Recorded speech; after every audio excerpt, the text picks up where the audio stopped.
북한은 김일성 생일이 4월 15일 태양절이라고 그래요. 근데 지난해는 태양절이라는 표현도 거의 안 썼어요. 심지어는 김정은이 2019년에는 수령을 너무 신비하지 말라. 수령도 인간이 이런 말까지 해요. 선대를 지우고 자기의 시대를 만들고 싶었던 거예요. 북한의 김일성에 대한 공식 표현은 위대한 수령이에요. 김정일은 위대한 영도자예요. 위대한 김일성, 김정은이라고만 써요. 그런데 최근 몇 년간 이 위대한을 자기한테 써요. 그러니까 본인에 대한 우상화를 빨리 하면서 통일 민족 개념 삭제도 지시했잖아요. 북한판 파묘거든요. 통일 민족을 지우라는 얘기예요.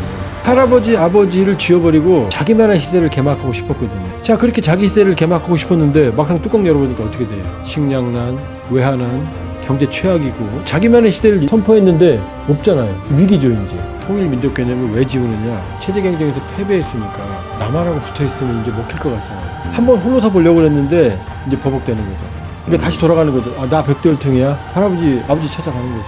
그만큼 김정은이 힘들다. 네, 평화롭지 않은 시간이 이어지고 있습니다. 외부 상황도 매우 안 좋고 오늘은 코스피도 빠지고 환율도 튀고 이래저래 고민이 많이 되는 시간입니다. 사실 우리나라는 국내적으로도 정치적으로 굉장히 혼란스러운 상황인데 그나마 외국에서는 엄청 시끄러운데 그 시끄러움이 우리나라까지 전달이 되지는 않는 것 같습니다. 하지만 그 외국의 시끄러움이 결국은 우리나라로 이어질 거다라는 건 누구나 다 생각을 해보고 있는 것 같아요. 그래서 전문가분을 모시고 외국에서 일어난 일이 어떤 경로를 통해서 우리나라에 어떤 영향을 미칠지에 대해서 러시아 우크라이나 전쟁을 시작으로 해서 남북관계 그리고 우리나라를 비롯한 국제정세에 대한 이야기를 종합적으로 다뤄보도록 하겠습니다. 통일연구원의 조한범 석좌연구위원님 모셨습니다. 안녕하십니까? 예, 안녕하세요. 안녕하십니까? 요새 많이 바쁘시죠? 제가 바쁘면 세상이 혼란스러워서 그러니까 죽음의 상인입니다. 아, 그러니까요. 요새 유튜브에 조한범 위원님 검색해 보면은 꽤 많이 나오시더라고요. 좋은 일로 나와야 되는데요. 그러면은 이제 어디부터 이야기를 시작해 볼까 하다가 오늘은 이야기를 러시아 우크라이나 전쟁부터 시작을 해보려고 해요. 그 다음에 결국은 뭐 북한 이야기 그리고 우리 이야기까지 내려올 거게 될 건데 일단은 우크라이나 전쟁의 광물 협정이 합의가 됐다고 돼 있긴 해요. 그러면은 이제 전쟁이 끝나는 겁니까? 이 전쟁은 대한민국도 지금 전쟁은 없죠. 전쟁 없죠. 휴전 상황이긴 하죠. 그렇죠. 예. 그렇죠. 그러니까 1953년 7월 27일 날 휴전협정을 체결했거든요. 예. 정전협정. 근데 몇 달 내로 항구적인 종전협정, 그걸 평화협정이라고 그러거든요. 예. 그걸 체결하기로 했거든요. 왜냐하면 그 상태에서 종전을 못하니 예. 일단 쌈박질이라도 그만하자 이거였거든요. 예. 근데 지금 얼마나 지났습니까 지금? 60년 됐죠. 그렇죠. 그러니까 러우 전쟁은 너무나 복잡하기 때문에 종전, 평화협정 원래 전쟁 대부분은 땅 때문에 싸우거든요. 예. 그러니까 평화협정을 체결하려면 1조가 영토 조항이에요.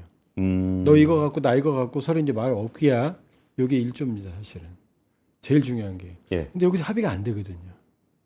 그러니까 종전협정은 쉽지 않을 거다. 그러나 이제 휴전협정은 이렇게 할 수 있거든요. 야, 일단 이 상태에서 쉬자. 앞으로 시간을 가지고 종전협정하자. 이렇게는 할 수 있잖아요.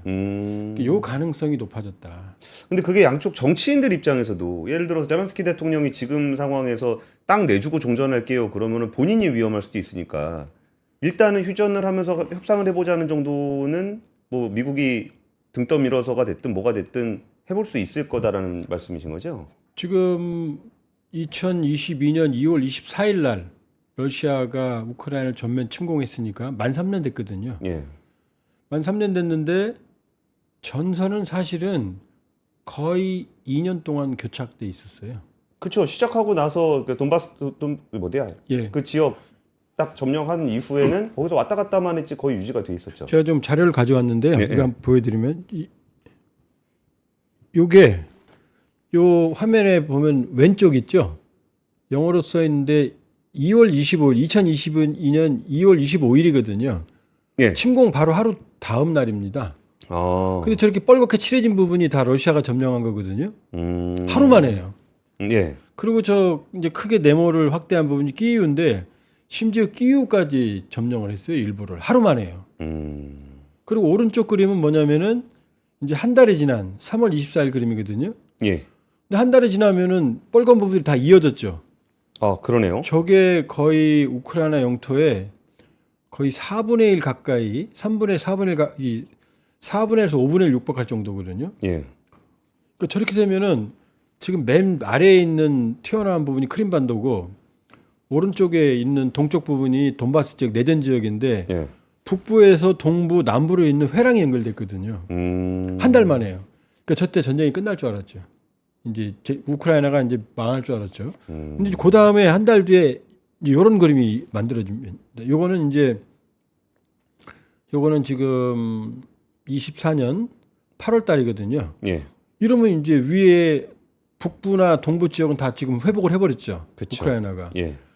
저 그림이 언제냐면은 저기는 지난해 8월 25일이지만 저게 2023년 여름쯤의 그림이에요. 그러니까 1년 지나고 나서는 저 그림에서 현재까지 전선에 아무런 변화가 없습니다. 거의 변화가 없어요. 그렇죠. 그러니까 거의 2023년, 24년, 25년 요 시기 거의 2년 돼가는 동안에 저 전선에서 우리 대한민국, 북한 고지전하듯이 큰 변화가 없어요. 그러니까 말씀 들으면서 생각이 났던 게 우리나라도 이제 38도선 부근으로 이렇게 내려왔다 올라갔다라는 거는 다들 아시는데 그 38도선을 중심으로 해서 고지전을 하면서 그것도 거의 한 1년 정도 2년입니다. 2년. 2년 지나 그 이후에는 그냥 거기서 계속 왔다 갔다 했던 거잖아요. 3년 중에 2년을 그냥 그 고지전을 한 거예요. 그러니까 저 그림에서 2년을 지금 저 상태거든요. 근데 그 그림이 지금 러시아가 장악한 지역이 저 지역이 우크라이나 영토의 5분의 1이고요.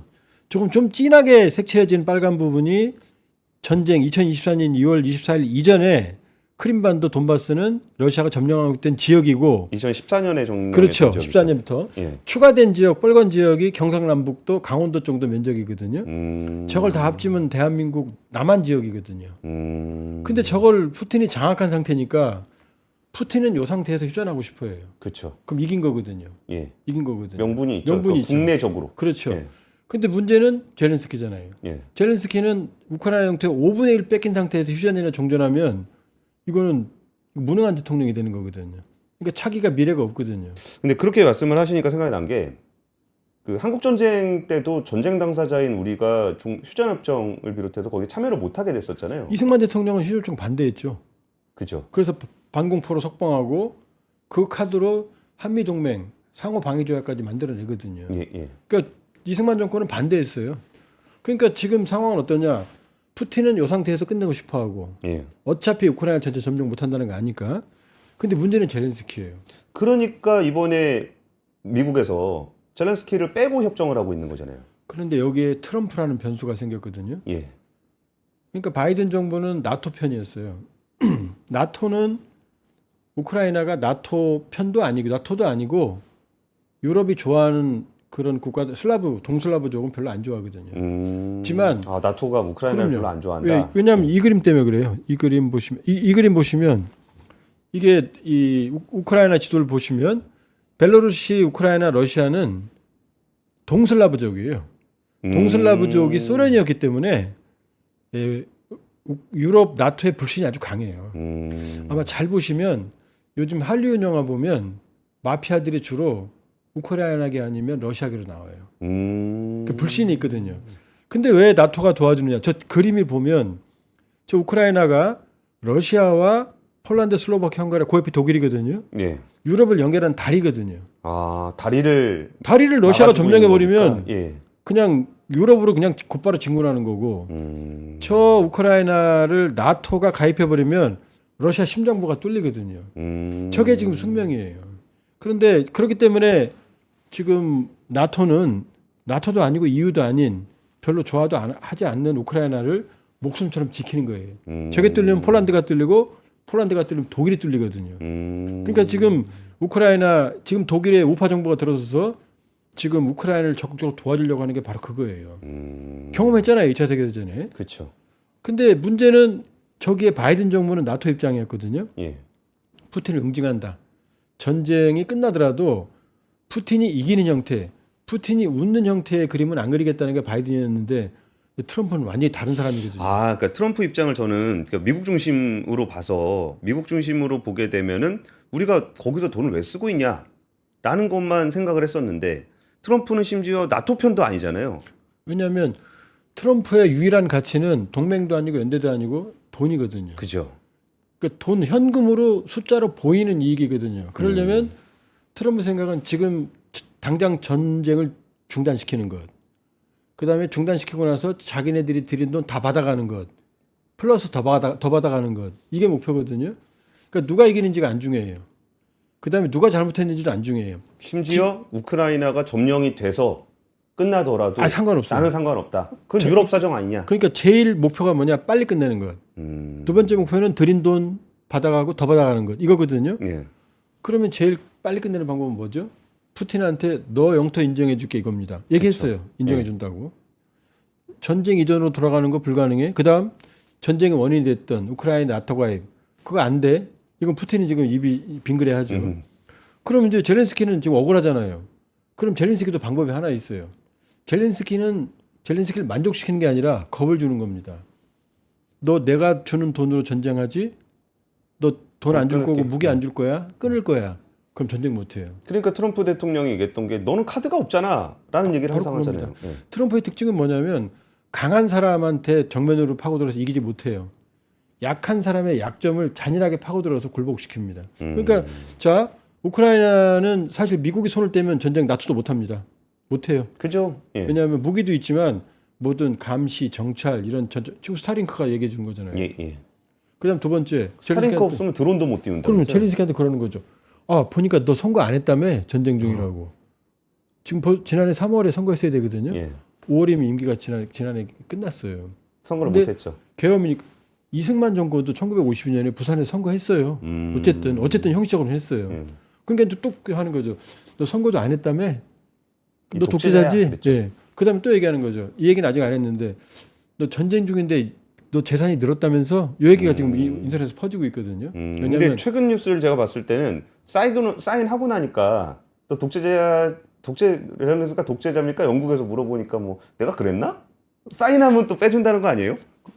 자기가 그런 말 안 했다고는 안 하잖아요. 네. 그래도 내가 그런 말 했어 이렇게 얘기하잖아요. 네. 그러니까 뭐냐면 그렇게 약간 피에로처럼 보이지만 다 계산이거든요. 압박을 통해서. 그러니까 트럼프 대통령에 의한 가장 신속한 방법은 푸틴에게 만족, 약자인 젤렌스키를 무릎 꿇게 하고 그 다음에 이제 약자인 젤렌스키한테 어차피 전쟁이 끝나도 불안하니까 이제 암묵적적으로 안보 보장은 명확히는 안 하지만 내가 니네 광물 우리 노동자들이 들어가서 거기 투자하는데 푸틴이 공격하겠어? 그게 안보 보장이야? 내놔? 이 개념으로 가는 거죠. 그러니까 가장 빠른 방식에 이 윤리 없어요. 가치 없어요.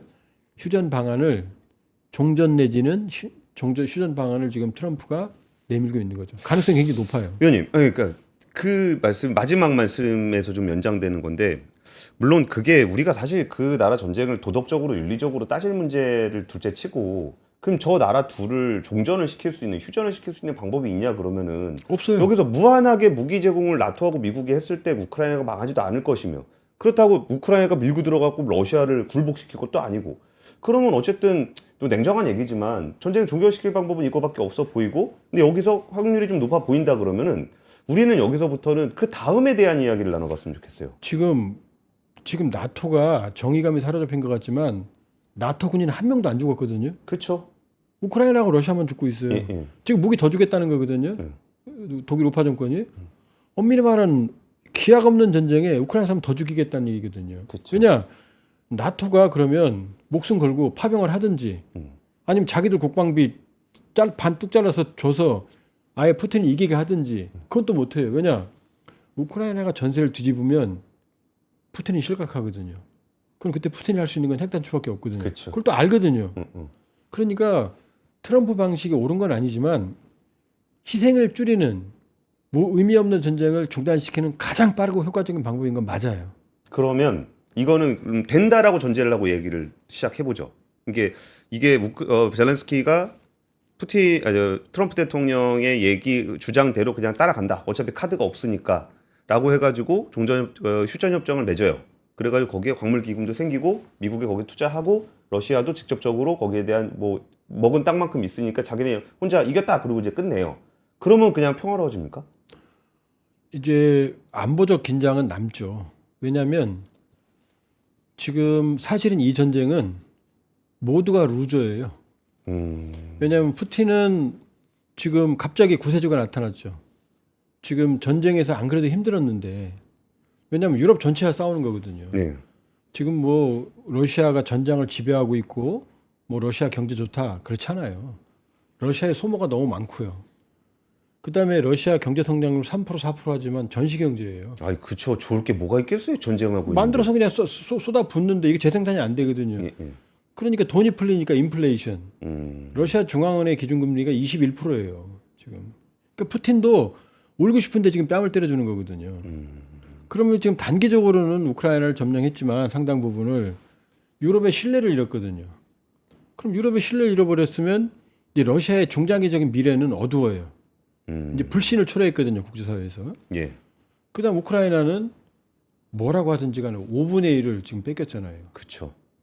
그리고 뭐 기관 시설 다 파괴됐고 거기다가 의미 없는 전쟁에 얼마나 많은 사람들이 죽어갔습니까? 1,000만 명이 난민이 됐고. 우크라이나는 불행하게도 전쟁이 아니라 실용 외교. 유럽과 러시아 사이에서 그 이전 정권은 그랬어요. 초기에는 줄타기를 했어요. 그 전쟁을 막았어야 되는 거거든요. 나토 가입이라는 것이 헌법에 지금 명문화되고 이게 전쟁을 초래했거든요. 그럼 결과적으로는 우크라이나는 영토의 5분의 1을 공식적으로 뺏기게 되는 거고 예. 수많은 인명피해가 있었고 그렇다고 유럽이 우크라이나를 그 이유로 나토에 가입시키느냐? 가입할 수가 없어요. 왜냐? 나토 헌장에는 경쟁적인 국가는 가입을 못해요. 두 번째 가입하려면 투명성이 있어야 돼요. 근데 우크라이나 부패 지수 아주 높거든요. 그쵸. 러시아가 유럽 1위, 2위가 우크라이나거든요. 가입하려도 가입 못해요. 상처뿐이잖아요. 그럼. 슬라브족 간에 지금 이 희생만 있는 동족 상대는 비극이잖아요. 그럼 나토는 성공했느냐? 나토도 지금 의미 없는 전쟁에 천문학적인 자원을 쏟아붓잖아요. 예. 나토가 이길 것도 아니었는데. 그럼 트럼프 정권은 돈을 번 것 같지만 그것도 아니에요. 지금 트럼프 정권이 하는 짓을 보면 중국하고 다르지 않거든요. 중국이 1대1로 빚주고 뺏어가는 것처럼 지금 전쟁 끝나기도 전에 젤렌스키 우크라이나 피해자를 압박을 해서 광물까지 뺏어간다? 그럼 이게 중국의 제국주의와 다를 바가 뭐가 있어요? 도덕적 지배력을 상실하는 거죠. 도덕적 지배력을 상실하면 제국을 유지할 수가 없어요. 그러니까 모두가 루저가 되는 전쟁이에요. 그러나 이제 이 모두가 루저가 되는 전쟁, 사실은 모든 전쟁은 모두가 루저입니다. 그렇죠. 근데 이 전쟁이 끝나면 이제 새로운 판이 벌리죠. 전쟁 이유가 되잖아요. 예. 그럼 이제는 안보 문제가 완전히 사라지진 않지만 안보보다는 경제로 관점이 옮겨갑니다. 그러니까 그 부분이 저는 궁금한데요. 그 전쟁 이전 상황에 대해서 좀 생각을 해보면은 독일은 환율은 EU의 화폐를 통해서 거대한 내수 시장을 갖게 됐고 에너지는 러시아로 공급받으면서 굉장히 저렴한 에너지를 공급받게 됐고 그러면서 시장은 또 중국에다 수출을 하면서 됐던 이 유럽과 러시아와 중국을 잇는 이 삼각동맹이 있었던 건데 여기서 지금 에너지가 끊겼고 러시아 입장에선 제일 중요하게 판매되던 가스에 대한 수요를 공급할 수 없게 됐고 그럼 이제 그 러시아는 이제 어떻게 재건해 나가는 과정일 건가? 일단 라는 거죠. 이제 러시아에 의존하던 유럽이 에너지를 예. 다각화했어요. 예. 물론 지금 비용이 비싸졌지만 그러나 그렇다고 해서 다시 단기간에 러시아에 의존하는 관계를 가지는 않을 거예요. 예. 그러니까 러시아는 지금 그 유럽으로 팔던 에너지를 주요 시장이 인도하고 중국으로 바뀌었어요. 근데 그게 할인된 가격이에요. 그러니까 시장이 좁아지니까 가격 결정권을 러시아가 갖는 게 아니라 중국과 인도가 가지고 있어요. 그렇죠. 거기 말고는 사줄 사람도 없잖아요. 없죠. 가스 같은 거는 이거 생산 안 하면 줄일 수가 없어요. 그러면 이제 러시아가 왜 이게 전략적으로 저는 실패했다고 보냐면 유럽 냉전 끝나고 나서 러시아는 소련이 아니야. 초기에 옐친 대통령 같은 경우 아주 급진적인 친서방이었거든요. 예. 고투더 웨스트 정말로. 그런데 이 소련 체제가 무너지고 나서 유럽은 고민에 빠졌어요. 저 북극 고음을 믿어야 될까 말아야 될까? 아프니까 큰 사고는 안 쳐. 뭐 지들 내부에서는 뭐 체체니니 뭐니 해도 유럽엔 큰 위협이 안 됐어. 그래 에너지 싸게 먹자. 이게 노르드 스트림부터 시작해서 유럽이 이제 에너지 의존하게 된 거거든요. 그쵸. 그러니까 착한 곰일지도 몰라가 아니라 아니야 착한 곰일 거야. 라고 이제 경제 협력 관계를 했거든요. 근데 이번에는 끝났죠. 유럽의 불신을 초래한 게 러시아는 아주 큰 상처다. 두 번째, 같은 슬라브족이 많아요. 동슬라브족, 러시아, 우크라이나, 벨라루시, 서슬라브족, 폴란드, 체코슬로바키아, 남슬라브족, 유고슬라비아. 유고가 남쪽의 슬라브족이라는 뜻이거든요. 이 슬라브 문명권에서 같은 슬라브를 저렇게 박살내 놨으니 이 조선력이 추락했죠. 추락했죠. 슬라브 내에서조차. 그럼요. 그다음에 CIS권 내에서도 지금 러시아의 천문학적인 손실을 푸틴 살아생전에는 회복할 수 없어요. 그렇죠. 군사력, 경제력. 그러면 CIS권에 어마어마한 불안이 잠전해 있거든요. 스탄 국가들을 그렇죠. 또 다 포함해서. 이걸 이 쉽게 말하면 이제 자범에 해당하는 이거를 조폭이 이게 누르고 있었거든요. 조폭 힘이 약해지면 어떻게 돼요? 여기저기 자범들이 이제 나오겠죠. 이제. 그러니까 이 상황이 되면 러시아는 이제 아주 어려운 상황으로 가요. 특히 유럽과의 경제 관계에서 구조적인 한계를 보일 거예요. 그럼 서쪽으로는 못 갑니다. 이제 대서양은 거의 포기해야 될 가능성이 높아요. 장기적으로는 모르지만 단기적으로는. 그럼 이제 남는 건 동쪽이죠. 뭐 북극이 있긴 합니다만 아무도 없죠. 아니죠. 거기에 신동방 외교가 예. 신동방 정책이 푸틴의 야심인데 뭐냐면 동방의 푸틴은 세 가지 이 자원이 있어요. 하나는 시베리아 극동에 천문학적인 지하 자원이 있습니다. 예. 그다음 또 하나는 시베리아의 극동 블라디보스톡에서 유럽을 잇는 세계 유일의 대륙간 횡단철도 시베리아 횡단철도가 시베리아 있어요. 횡단철도.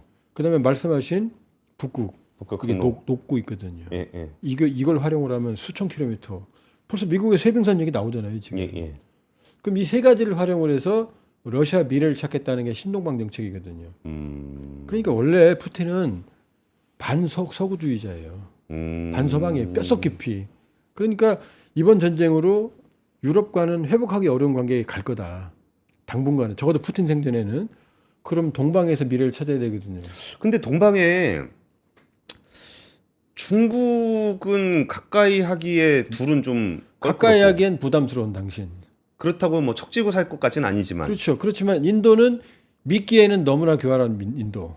이렇게 그죠. 되죠. 이 모두의 신뢰 외교. 그럼 남은 그 지도만 그냥 보더라도 이게 일본이 남죠. 몽골, 북한, 한국, 일본 요 정도가 남는 거잖아요. 일본이 남죠. 근데 일본은 이제 북방 도서 문제. 예. 크릴열도. 러시아가 강점하고 있는 독도 문제. 우리 독도 문제도 훨씬 크죠. 독도는 크기라도 작지. 그 북방 도서 문제 때문에 정말 어렵고 러시아하고 소련은요. 평화협정 이 영토 문제 해결 없이 수교를 해버렸거든요. 뇌관이 남아있거든요. 거기다 또 강력한 미일 동맹이니까 그죠. 아무래도 부담스럽죠. 근데 뭐 북한이 도움이 돼요? 북한은 2021년에는 북러 교육 관계가 4만 불밖에 안 됐어요. 근데 그래도 이번에 그러니까 일단 북한이 뭐 교육 상대로서 유의미한 정도 인지는 잘 모르겠으나 파병을 또 해줬단 말이죠. 그 파병 군인이잖아요. 네. 경제적인 게 아니잖아요. 무기잖아요. 근데 전쟁 끝나면 쓸모 없는 것들 아니에요. 그래도 정이 있는데.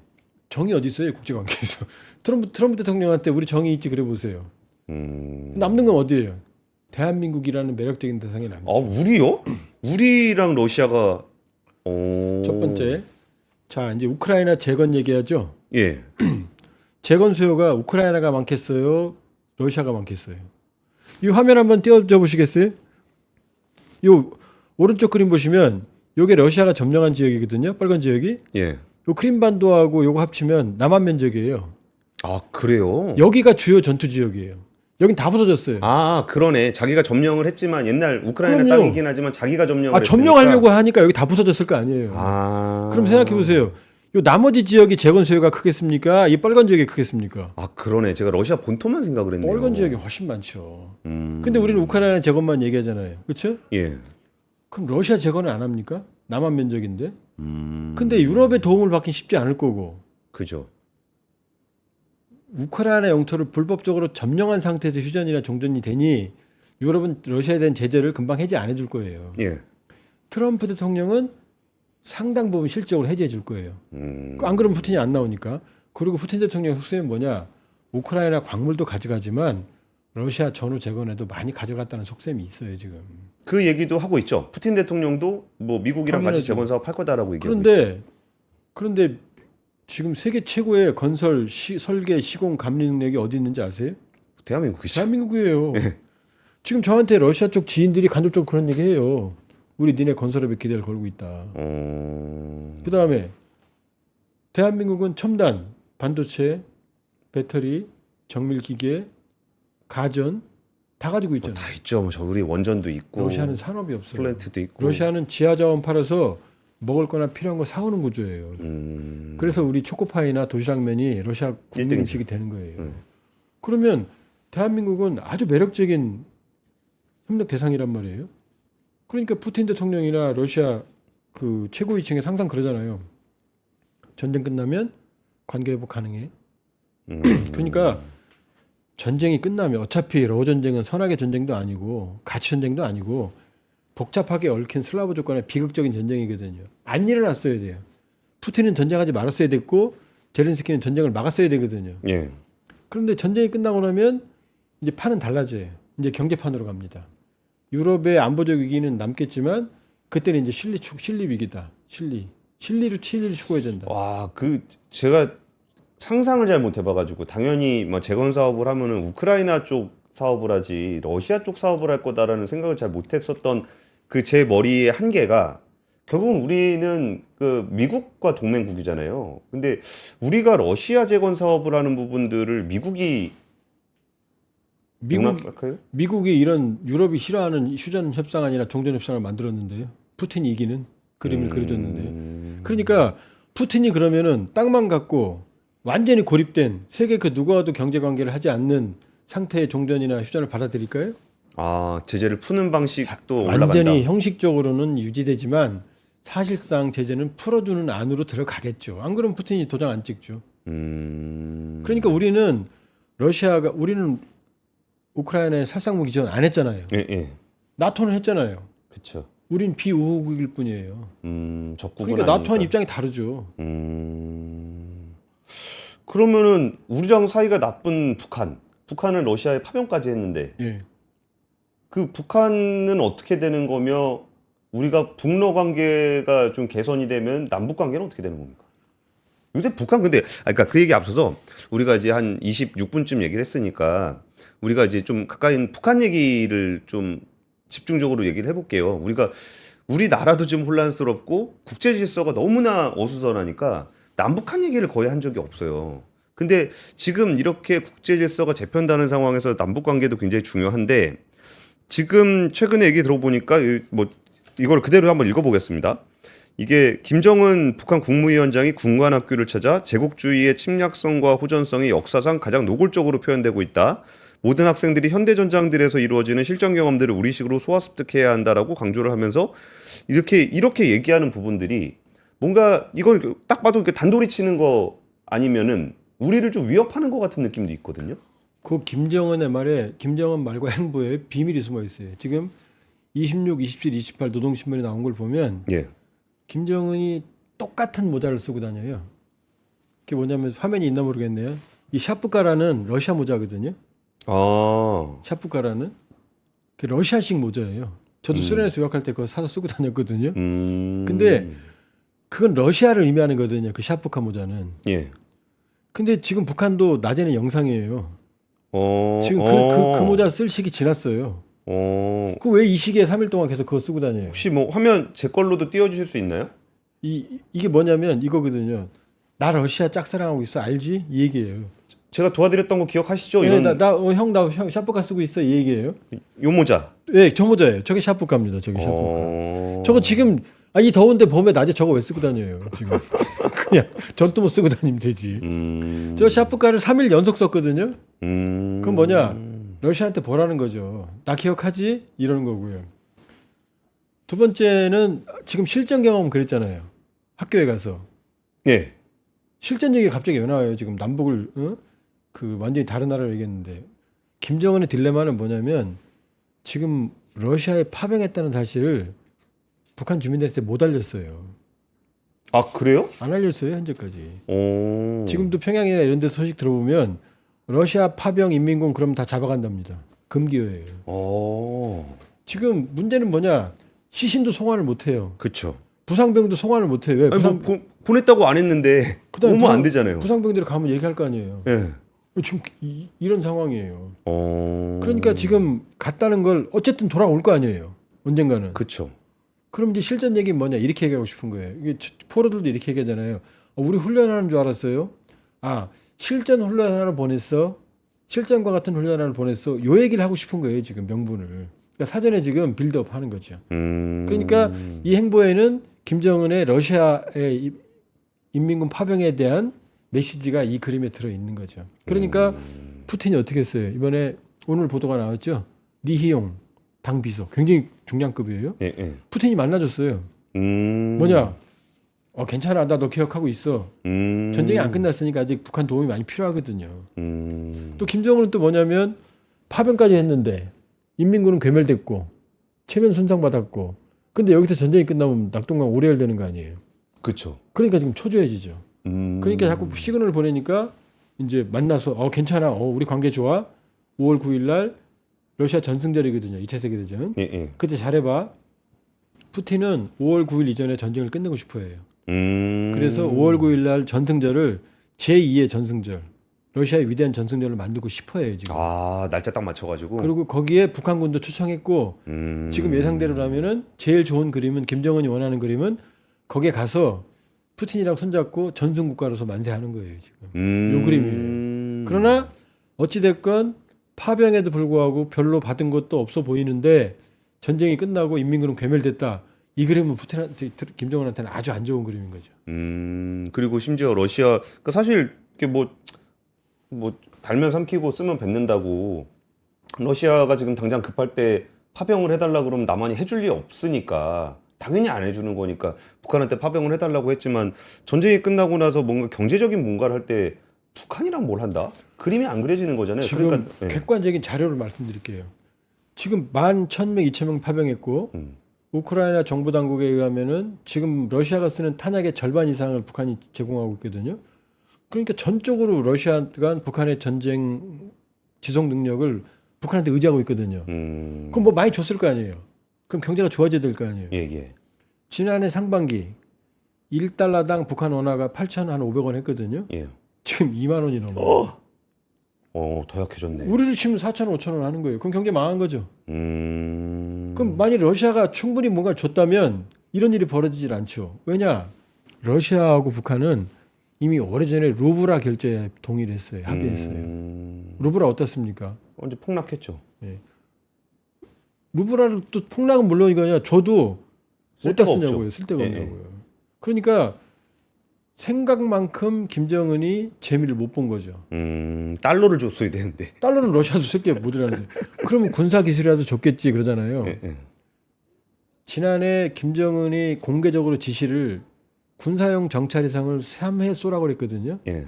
이건 다 보도가 됐어요. 예. 한 번도 못 쐈어요.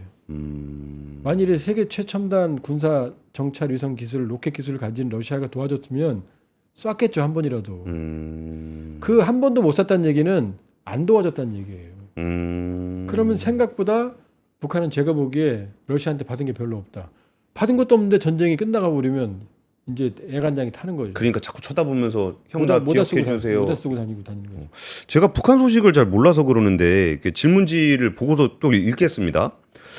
김정은 북한 국무위원장이 부친인 김정일 국방위원장의 생일을 맞아 금수산 태양궁전을 참배했다. 부친 생일을 계기로 금수산 태양궁전을 찾은 사실이 공개된 건 4년 만이다. 근데 이런 게 의미가 있어요? 있죠. 왜냐하면은 금수산 태양궁전은 김일성의 살아생전의 집무실이에요. 아, 예. 거대한 궁전이에요. 정말. 독재자들은 집 근거 좋아하죠. 근데 죽으니까 거길 무덤으로 만들었단 말이에요. 아. 그 미라를 만들어버리고. 그냥 집무실 자체를 순장시켜 버렸네요. 그리고 김정일도 죽으니까 미라를 만들어 거기다 해놨거든요. 그럼 쥐 할아버지 아버지니까 생일 때든 뭐 기일 때든 가야 될 거 아니에요. 최근 안 갔어요. 그 다음에 지난해 북한은 김일성 생일이 4월 15일 4.15를 태양절이라고 그래요. 예. 근데 지난해는 태양제라는 표현도 거의 안 썼어요. 그리고 심지어는 김정은이 2019년에는 수령을 너무 신비하지 말라. 수령도 인간이 이런 말까지 해요. 사람 됐나 싶었죠. 근데 그게 아닌 게 선대를 지우고 자기의 시대를 만들고 싶었던 거예요. 자기 우상화.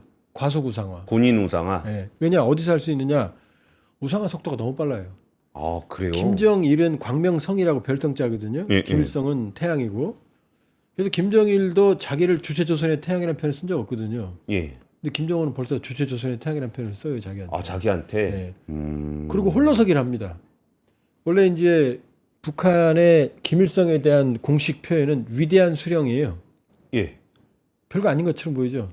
그다음에 김정일은 위대한 영도자예요. 예. 위대한 김일성, 김정은이라고만 써요. 예, 예. 그리고 김정은은 지금도 공식적으로 경애하는 총비서. 아 그런 거 하나 하나가 다 의미가 다 있는 의미가 거예요? 있어요. 어. 그런데 김정은은 최근 몇 년간 이 위대한을 자기한테 써요. 살짝. 주체조선의 태양 김정은 장군 만세라는 표어도 여기저기 다 나와요. 그러니까 본인에 대한 우상화를 빨리 하면서 이 통일민족 개념 삭제도 지시했잖아요. 통일민족 개념 삭제. 아 그쵸. 예. 통일민족은 김일성, 김정일의 유언이거든요. 아. 북한판 파묘거든요. 북한판 부관참시에 통일민족을 지우라는 얘기는. 그러니까 와. 할아버지, 아버지를 지워버리고 자기만의 시대를 개막하고 싶었거든요. 그러니까 안 가는 거죠 이제. 그게 마음 같아서는 북한이란 이름도 바꾸고 싶겠네요. 자기 아, 내가 건국자로. 네, 그것도 바꾸고 싶을 거예요 아마. 근데 왜요? 이게 어차피 그 조선 그 북한이란 나라가 멀쩡한 나라도 아니고 그냥 자기가 절대 권력자고 자기가 절대적인 지도자인데 통일민족 개념을 왜 지우느냐? 체제 경쟁에서 패배했으니까 예. 남한하고 붙어 있으면 이제 먹힐 것 같잖아요. 큰 나무 밑에 작은 나쁜 말라 죽잖아요. 그렇죠. 나무가 이사 가고 싶은 거예요 지금. 자기만의 독재로. 자 그렇게 자기 시대를 개막하고 싶었는데 막상 뚜껑 열어보니까 어떻게 돼요? 식량난, 외환난, 에너지도 없고 뭐 에너지도 아무것도 없죠. 없고 예. 그 다음에 지금 경제 최악이고 지금 뭐 병원 짓는데 오늘 조선중앙텔레비전에 평양종합병원 2020년에 완공할 걸 5년 만에 완공했거든요. 예. 아주 자랑스럽게 보여주는데 의료기관이 하나도 없어요. 왜? 수입해야 되니까. 이게 현실이거든요.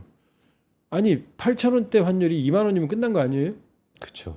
그러니까 이제 자기만의 시대를 선포했는데 없잖아요. 예. 위기죠 이제. 통일민족 개념 삭제도 아직도 주민들은 몰라요. 이 후속 작업을 그 교육을 안 했기 때문에 파병도 지금 말 못 하고 있어요. 다시 돌아가는 거죠. 선대한테 선대의 그 권위를 다시 빌리려고 그러는 거죠. 아 이제 독자적으로 좀 해보려고 거기도 안 가고 이름도 바꾸고 그러면 독자적으로 해보다가 그러니까 사실 이게 독재도 명분이 필요한 거 아닙니까? 뭐 예를 들면은 시진핑 주석이 3년 임을 할 때 뭐 대만에 대한 거 통일 중국을 얘기하고 이런 명분이 필요한 건데 그 김정은 국무위원장 예, 국무위원장도 자기 시대를 연다라고 하면서 상대를 지웠는데 마땅히 명분이 별로 없으니까 없죠. 다시 이제 슬그머니 다시 슬그머니 돌아가는 백두혈통으로 거죠. 돌아가는 할아버지 겁니까, 아버지 이제? 나 백두혈통이야 이렇게 하는 거죠. 원래 백두혈통이라는 말도 최근 안 썼어요. 아 왜냐? 왜 백두혈통을 못 쓰느냐? 자기 엄마 고영이는 제일교포거든요. 아 그래요. 그리고 고영이 아버지는 제주도 출신이거든요. 제주도 한라산이 있잖아요. 예. 백두한라 백두한라가 아니라 그러니까 한라산 줄기인 거죠. 백두줄기가 아니라. 거기다가 김정은의 이모죠. 고영이는 엄마고 예. 이모는 고영숙이거든요. 예. 탈북자예요. 미국에 살고 있어요. 남편이랑 리강이랑. 그러니까 김정은은 권위가 아주 취약해요. 그러니까 한번 홀로서 보려고 그랬는데 이제 버벅대는 거죠. 그러니까 다시 돌아가는 거죠. 나 백두혈통이야. 할아버지, 아버지. 그 아빠백 말고는 뭐가 그렇죠. 없는 거죠. 아버지 찾아가는 거죠. 그만큼 김정은이 힘들다. 그게 남북 관계에 주는 메시지는 뭡니까? 이게 그 이번 정부에서 북한하고의 교류가 거의 없었고 저는 그 사실은 이게 뭐 통일 개념 지웠던 것도 그냥 우리 쪽에서도 굉장히 좀 세게 말을 했었으니까 그냥 그래갖고 약간 그냥 뭐 나도 안 해 뭐 이런 정도로 생각했는데 그거 이상의 어떤 의미가 있는 것 같은데 지금 남북 관계는 의외로 이렇게 말씀드리면 안정적이에요. 그러니까 둘이 뭐 원래 부부 싸움을 해도 만났을 때 싸우는 거지 갑방 쓰면 안 싸우잖아요. 아니 김정은은 나만이 무서워서 있으면 먹힐 것 같으니까 같은 민족도 아니야? 나 통일도 안 할 거야? 나 건드리지만 마 하고 가버렸죠 저쪽으로. 네. 지금 DMZ에서 하는 작업은 방벽 작업이에요. 그러니까 못 올라오게 막고 있다면서요. 예. 그다음에 지금 확인을 해봐야 되지만 지금 뭐 이 계엄 탄핵 사태에서 뭐 이 윤석열 정부의 강경한 입장들이 여기저기 몇 번 나왔었잖아요. 그렇죠. 예. 근데 지금 우리는 지금 외교안보 컨트롤 타워가 사실상 지금 공백에 가까우니까 예. 공세적이지가 않잖아요. 예. 예. 그러니까 사실은 이상하게 안정적인 균형 상태가 지금 만들어진 거예요. 그러니까 서로 지금 피곤해서 안 싸우는. 그렇죠. 싸울 주체 이제 김정은은 완전히 우리 쳐다보기도 싫고, 예, 예. 우린 지금 북한 쳐다볼 겨를이 없고, 빨리 이제 정상적인 통치체제를 복귀하는 게 이게 우선 과제고, 그러니까 생각보다 남북 간에 지금 충돌할 일이 없는 거예요. 그게 언제까지 지속될 거라고 보십니까? 예를 들면 그러니까 언제까지라는 걸 기간을 특정해 달라는 것보다 뭔가 상황적으로 예를 들어서 트럼프 대통령이 김정은 위원장을 만나. 그럼 어떻게 되는 겁니까? 나만 빼고 만나면? 일단 러우 전쟁 끝나면 한러 관계는 회복될 겁니다. 한러 관계가 먼저 회복된다. 예. 그러면 북러 관계에도 영향을 미치겠죠. 지금 뭐 자꾸 일각에서 무슨 뭐 끝나면 뭐 중국하고 러시아하고가 러시아는 중국에 대한 포비아가 있어요. 지금 러시아가 차지하고 있는 연해주는 청나라 말기 때는 청나라 소속이었어요. 물론 그 이전에 뭐 발해 뭐 고구려 우리 거였죠. 예. 그리고 이 극동 시베리아는 지하 자원의 보고지만 인구가 희박해요. 수백만 밖에 안 돼요. 예. 그러니까 중국 사람들이 들어와 갖고 눌러 앉으면은 뺏기는 거라고 생각해요. 러시아 사람들은. 그러니까 중국과의 협력 관계에서는 항상 거리를 둡니다. 그러니까 중국이 그토록 원하는 전투기 엔진 기술도 안 줘요. 무슨 뭐 중국하고 뭐 러시아하고 혈맹 아니에요. 그러니까 한국은 다시 말씀드리지만 러시아로서는 매력적인 협력 대상이라고 해요. 가능성을 우리가 만들어내야 되는 거고. 자, 한러 관계 회복이 될 겁니다. 그 다음에 미러 관계가 회복이 될 거예요. 예. 미러 관계는 확실히 회복됩니다. 관계. 트럼프는 여기서 경제적인 이해관계 가니까.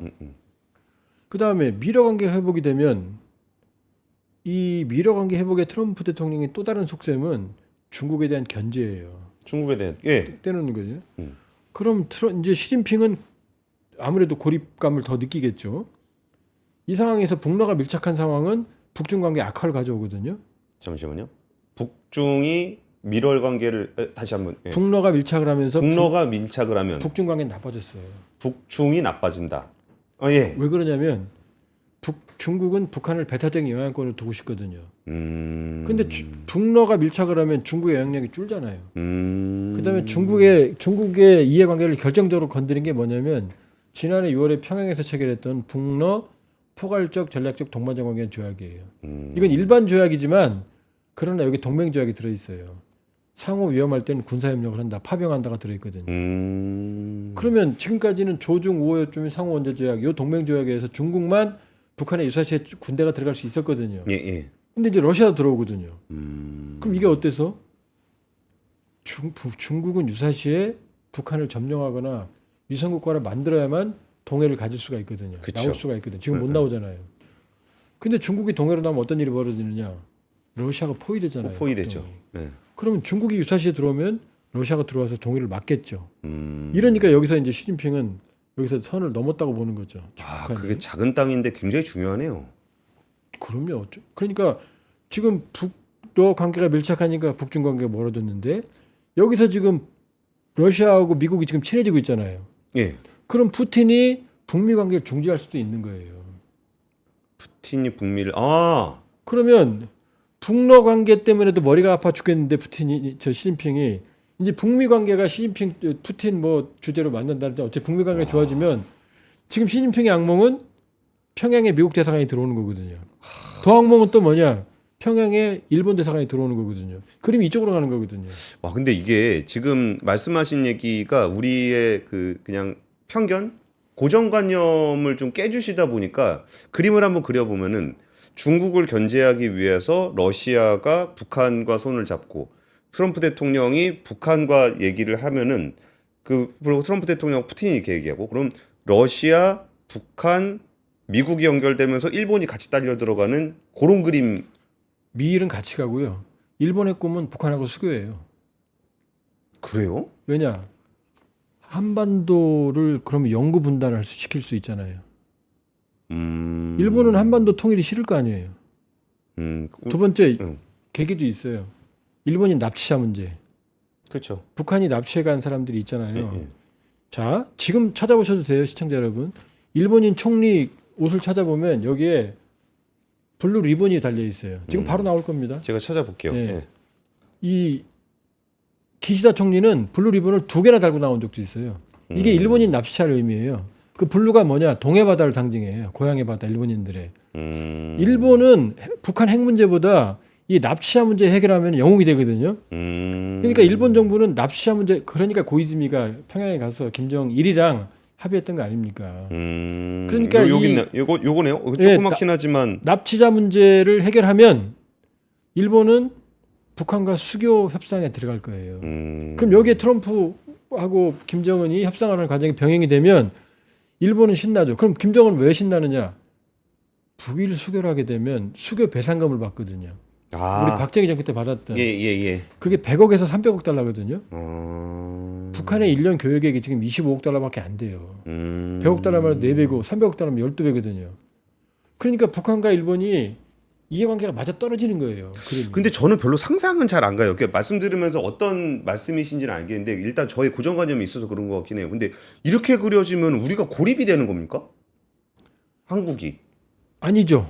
일단은 우리 미국 동맹인데. 예. 우리 동맹인 미국하고 일본하고 하면 북한이 어떻게 되겠어요? 정상 국가가 되겠죠. 이제 저런 체제를 못 가죠. 세계 경제에 편입이 되니까 막 라자루스 해킹해서 2조 원대 훔쳐가고 금강산 때려 부수고 이런 거 못 하죠. 그러니까 당장은 단기적으로 봐서는 우리를 지금 단절한 상태에서 북미 북일 간에 수교하니까 단기적으로는 그러니까 양날의 칼인 거죠. 우리가 소외된 측면이 있지만 그러나 북한도 큰 틀에서 보면 점차 보편 국가가 되는 거죠. 그럼 그 끝은 정상적인 국가 이론으로 오는 거죠. 그러니까 이 문제는 의견이 갈려요. 의견이. 그렇게 되면 김정은 정권이 더 강해지고 지속성이 더 강해질 거다. 이런 측면이 있는 그거를 거 제가 좀 걱정했던 예. 거고. 또 반면에는 지금은 국가가 테러의 주체아니에요. 예. 전 세계 해킹의 거의 절반을 하고 백두 대낮에 암살을 하고 김정남. 예. 그다음에 우리 건물도 개성 금강산 이런 데 선물도 폭파해버리고 예. 모든 약속은 다 어겨버리고 예. 이런 일은 불가능할 거 아니에요. 이제 그럼 정상국가가 되는 거죠. 반면에 북한이 계속해서 내구력이 커지면 영원히 분단되는 거 아니야? 이런 우려가 하나 있고. 뭐 저는 영원히 분단돼도 상관은 없다고 봅니다. 평화롭게만 있다면. 그러니까 그 의견이 갈려요. 그러니까 예. 영원히 분단돼도 평화롭게면 좋다라는 분에 있는가 하면 그 분단은 평화롭지만 한국의 국가 발전에 영원한 해악을 끼칠 거다. 그러니까 통일이 답이다. 이 의견이 지금 갈려요. 그러니까 북미 관계, 북일 관계는 이 상황이 가치 기준에 따라 달라지죠. 근데 여기서 하나, 그러니까 이 말씀이 좀 많이 지나오긴 했는데 그 전에 하나 짚고 갔어야 되는 부분이 북중이 그때 뭐 여행도 다니고 그러면서 꽤 괜찮지 않았어요? 북중 관계는 항상 부침을 겪습니다. 그런데 지금 북중은 이제 관계가 최악이니까 이제 상황이 심각성을 알아요. 그럴 땐 또 만납니다. 그러니까 시진핑 입장에서는 북한이 완전히 튕겨나가는 걸 막아야 되니까 관리 좀 해야 되지 않나 이 상황인 것 같고 북한은 북러 해봤는데 별 재미 못 봤어 지금. 예. 그다음에 트럼프하고도 2019년 하노이 했는데 얻어먹고 왔어 재미 못 봤어. 예. 불안하잖아요. 그럼 다시 중국하고 관계를 좀 회복해 볼까? 그러니까 요새 얘기가 나오는 거예요. 관광객이 갔네 안 갔네. 그리고 뭐 코로나19 이후에 처음으로 열었다고 뭐 그런 얘기 나오고 갔다고 그랬는데 뭐 지금 중국이 막았네 이런 얘기가 나오는 겁니다 지금. 조만간 국경은 완전히 개방된다는 소리 지금 단둥에 나오고 있거든요. 그러니까 양측이 최악까지 간 상황에서 전략적으로 지금 숨고르기를 하고 있다. 아마 필요하면 김정은이 베이징 갈 수도 있어요. 또 필요하면 시진핑 갈 수. 항상 그래 왔어요. 이게 이제 양측 관계고. 그렇다고 이게 해서 국제사회 외교입니다. 북한이 중국이랑 가까워지는 것보다는 러시아, 일본, 미국으로 가까워지는 게 김정은 입장에서는 좀 더 발전적인 카드라고 보시는 북한 거죠? 지도부 안에서는요. 예. 김일성 말기. 김일성이 김영삼 대통령과 만남 합의하고 그 직전에 죽었잖아요. 맞아요. 예. 카터도 만났잖아요. 그렇죠. 그다음에 클린턴도 북한 갔잖아요. 예. 김일성, 김정일, 김정은의 꿈은 남북 관계도 아니고 북중 관계도 아니고 북러 관계도 아니에요. 통미봉남, 북미 수교예요. 북미 수교. 왜냐 북미 수교를 하면 북한은 정상 국가가 되고 모든 제재 해제되고 핵무기도 인정받을 수 있고 요 꿈인 거예요. 그러니까 겉으로는 아닌 것 같지만 어떻게 할 수 있느냐? 북한의 외무상이 최선희거든요. 최선희는 전형적인 미국 통이에요. 따로 한번 해본 적도 없어요. 외무장관. 그럼요. 미국 통으로 자라났어요. 2019년 2월 하노이 회담에서 결렬됐는데도 최선희 승승장구했잖아요. 최선희를 왜 안 철학했습니까? 지금 최선희는 북한의 외무장관 중에 외무상 중에 가장 김정은의 측근이에요. 지난해 노동당 중앙간부학교 갔을 때는 최선희하고 김정은이 둘이 벤치에 단둘이 앉아서 얘기해요. 이분이죠. 이분. 그런 장면이 그런 장면이 나온 적이 없거든요. 예, 최선희입니다. 예, 최선희. 근데 이분은 모르겠어요. 그 느낌 말씀 듣고서 느낌인지 모르겠는데 이렇게 북한 여성보다는 조금 더 이렇게 좀 꾸민 것 같은 느낌이 좀 있긴 하네요. 예, 아무래도 뭐 이제 해외 외교도 많이 하고. 그러면 여기서 이제 한 10분 정도 남았는데 예. 모르겠습니다. 지금은 우리나라 얘기를 하려고 그럴 때 항상 변수가 있긴 있어요.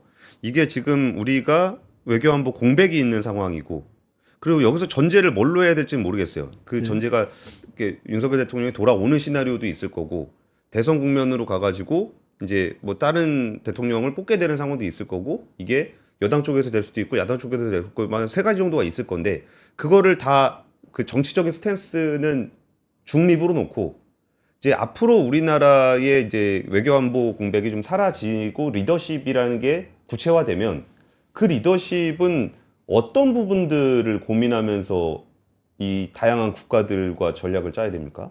지금 블랙 코미디 중에 하나가요. 외교안보 컨트롤 타워가 지금 없고 예. 사실상 공백이어서 최악이죠. 근데 약간 긍정적인 면도 있어요. 그러니까 우리 보고 뭐라고 안 하잖아요.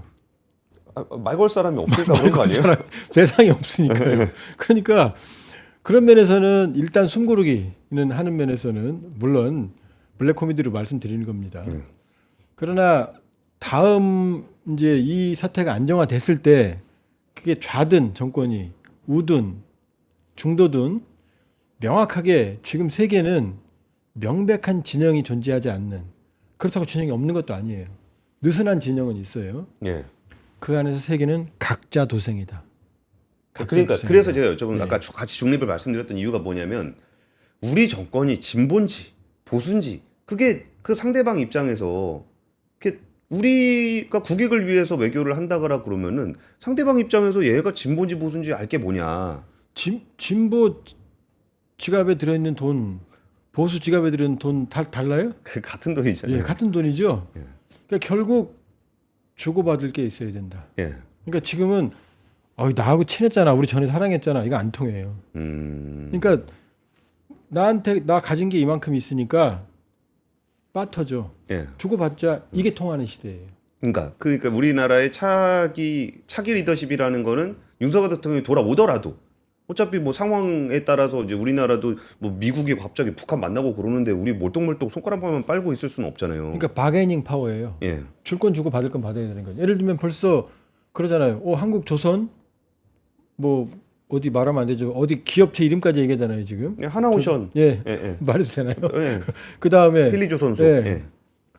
그러니까 이 대한민국이 K방산 대한민국이 가진 매력, 바게닝 파워 이걸 갖고 접근하는 거지. 그걸 가지고 우리는 뭘 추구해야 됩니까?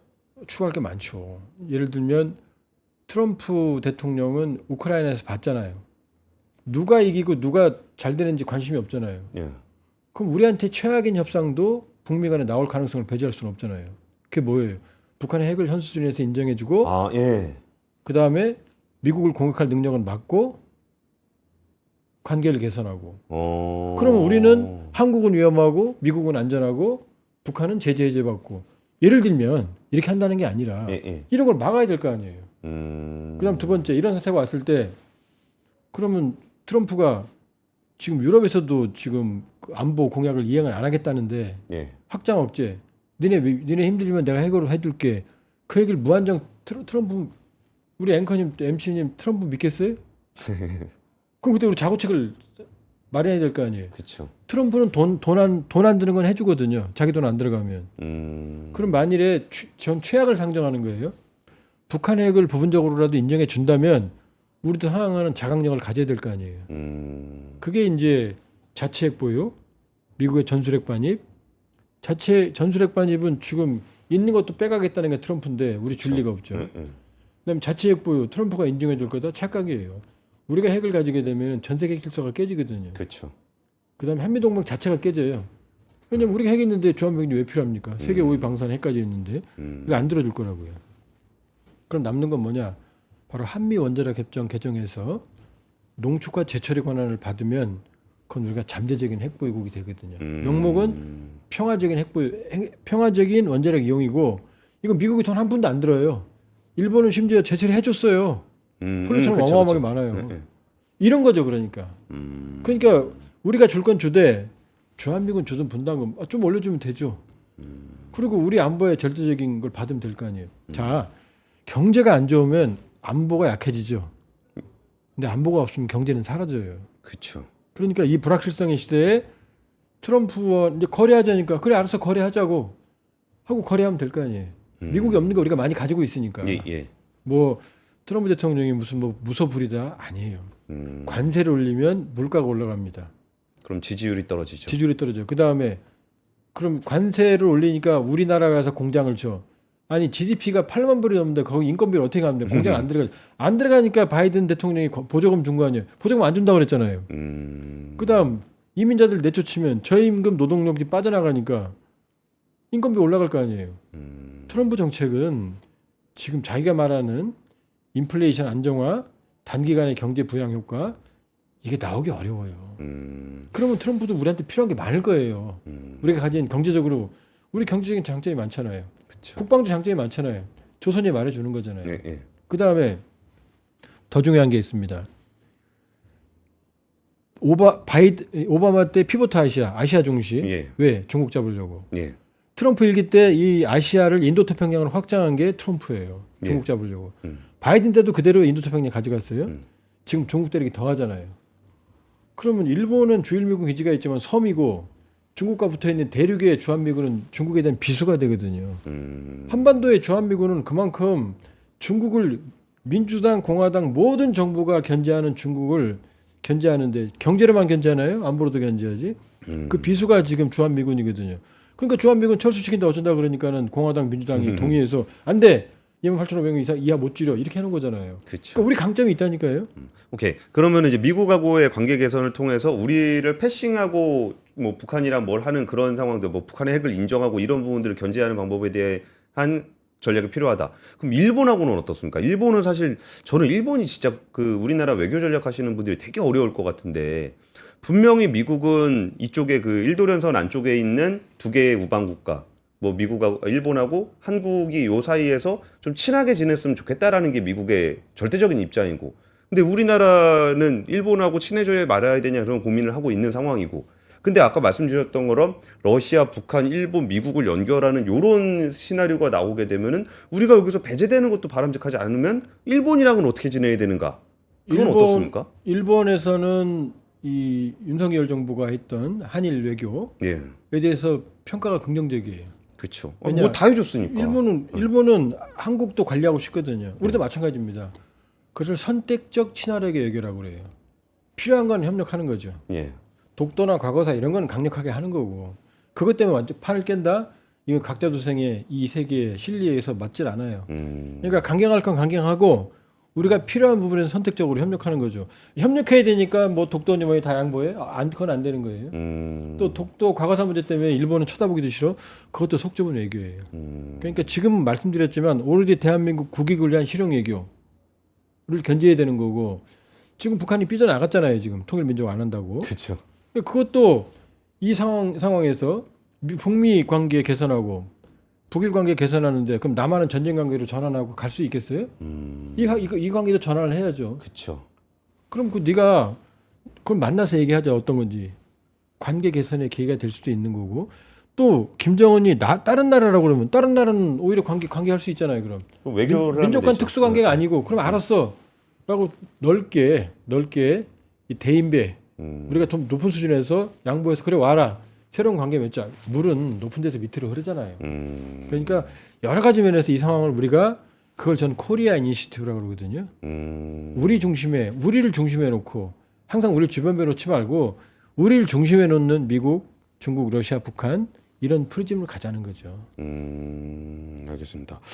과제가 많습니다. 우리가 지금 시작은 러시아 우크라이나 전쟁 이야기로 시작을 했는데 그게 지금은 국제 질서가 굉장히 좀 복잡해져 있는 상황이라 러시아 우크라이나 전쟁이 끝난 이후에 판 돌아가는 거는 지금까지하고 또 다른 양상이 펼쳐질 거라는 거죠. 새로운 세계관이 올 네, 거예요. 그리고 오늘 그 조한범 위원님께 말씀을 들으면서 일단 시작부터 우리가 러시아 재건 사업에 들어간다. 우린 당연히 우크라이나 재건 사업, 그러니까 증시에서도 우크라이나 재건 사업 테마주는 분명히 있거든요.